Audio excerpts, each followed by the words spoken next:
If there's one sauce that has a reputation for being difficult, a sauce that strikes fear into the hearts of chefs everywhere, it's Hollandaise. Now, Hollandaise, just like mayonnaise, is a fat and water emulsion. Normally, when you mix together fat and water, the fat's going to separate and float on top of the water in a greasy layer.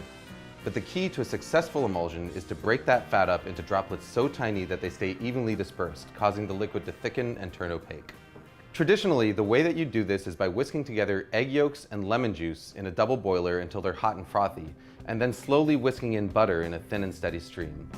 As you whisk, the butter breaks into minute droplets, while the egg yolk acts as an emulsifier, helping to keep those droplets evenly dispersed and thickening the sauce.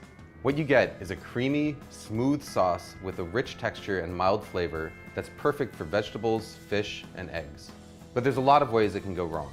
If you don't whisk fast enough, or if you add your butter too fast, the sauce will end up greasy and broken. If you don't cook your eggs enough, it won't thicken properly, but if you cook them too much, you end up with broken scrambled eggs.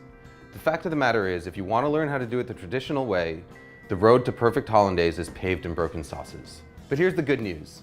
There's an alternative method that is completely foolproof, produces a Hollandaise that's every bit as good as the traditional version, and takes about a minute start to finish.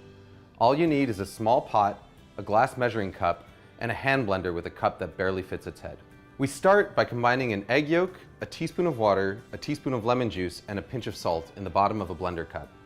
Next, we melt a stick of butter on the stovetop until it's completely hot and bubbling. It should register about 220 degrees Fahrenheit with an instant read thermometer. Pour that butter into a glass measuring cup.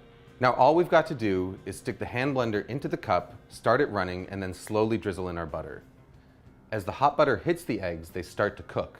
By the time you've added all of your butter, about 30 seconds later, the eggs are fully cooked and you've got a smooth, creamy, hot Hollandaise sauce that is completely indistinguishable from one made using the traditional whisking method. Hollandaise is at its best right when you make it, but if you want to store it, your best bet is to keep it in a small, lidded pot in a warm spot somewhere near your stove.